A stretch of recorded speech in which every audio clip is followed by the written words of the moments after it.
दोस्तों, daily news India 1.0 में आपका बहुत बहुत स्वागत है।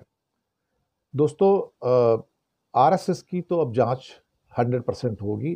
अब इस बात के इरादे विपक्ष ने जाहिर कर दिए कि जब हमारी सरकार आएगी तो आरएसएस की फंडिंग की जांच करेगी, वीएचपी बजरंग दल की फंडिंग की जांच करेगी, बीजेपी की फंडिंग की भी जांच करेगी।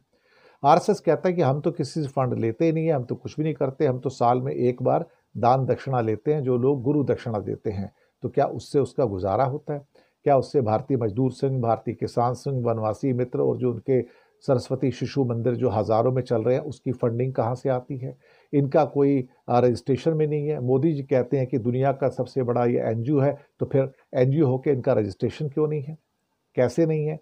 और कैसे पूरे हिंदुस्तान के अंदर इनके सैकड़ों हजारों एयर कंडीशन दफ्तर बन रहे हैं, कई कई मंजिल के दफ्तर बन रहे हैं। दिल्ली में झंडे वालान के अंदर एक बड़ी मंजिल इनकी बनी है, जैसे आलिशान 5 स्टार होटल होता है। तो उसके पैसे कौन दे रहा है? उसकी फंडिंग कहाँ से आ रही है?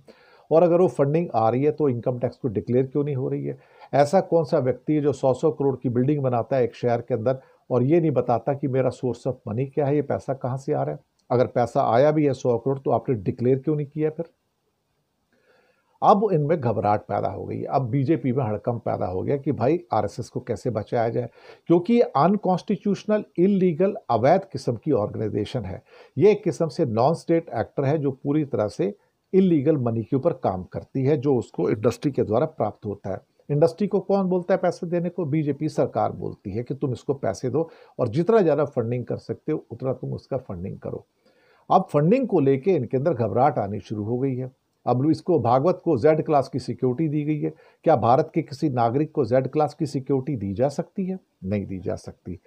फिर एक आम आदमी को जेड क्लास की सिक्योरिटी दी जा सकती है? बिल्कुल नहीं दी जा सकती है। इसके लिए नहीं दी जा सकती, फिर उसको पेमेंट करना पड़ेगा उसका। क्या भागवत पेमेंट करते हैं उनको जो जेड क्लास सिक्योरिटी मिली है? भारत सरकार करोड़ों रुपए उनके ऊपर जो खर्च कर रही है, तो क्या सोच के खर्च कर रही है?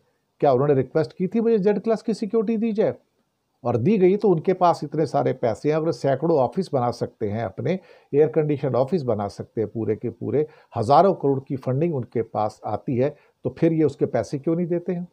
तो अब बीजेपी के अंदर हड़कंप मचा हुआ है और आरएसएस में हड़कंप है, क्योंकि जांच होगी तो सारे के सारे ये जेल जाएंगे। इनका जो सबसे बड़ा इंडिया का जो स्कैम है, सबसे बड़ा जो फाइनेंशियल फ्रॉड है इनका, ये निकल कर सामने आएगा। और इसके साथ वो सारे इंडस्ट्रीज में फंसेंगे जो इनको लगातार पैसे दे रहे हैं।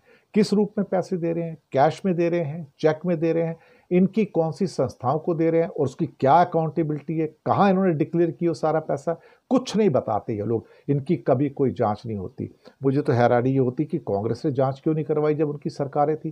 कांग्रेस भी आरएसएस के प्रति हमेशा से सॉफ्ट रही, लेकिन अब राहुल का जब ये कहना है कि हम इसकी जांच करवाएंगे और हम इनको छोड़ेंगे नहीं, तब से इनका हड़कंप मचा हुआ है कि ये हमारे जाने के दिन है। क्योंकि उसके बाद ना केवल इलीगल ऑर्गेनाइजेशन है, ना केवल ये unconstitutional non state actor type की ऑर्गेनाइजेशन है, बल्कि इसको उठाकर जेल में डालने की जरूरत है। इसका अस्तित्व ही खत्म करने की जरूरत है और इसके सारे लोगों को जेल भेजने की जरूरत है, क्योंकि इन्होंने बहुत सारा मनी साइफन आउट किया है और उस साइफनिंग आउट करके इंडस्ट्री से लेके अपनी सारी की सारी बिल्डिंगों के अंदर लगाया है। और आरएसएस की सारी बिल्डिंगें, हेडक्वार्टर, उनके पैसे से किसने पैसा दिया है?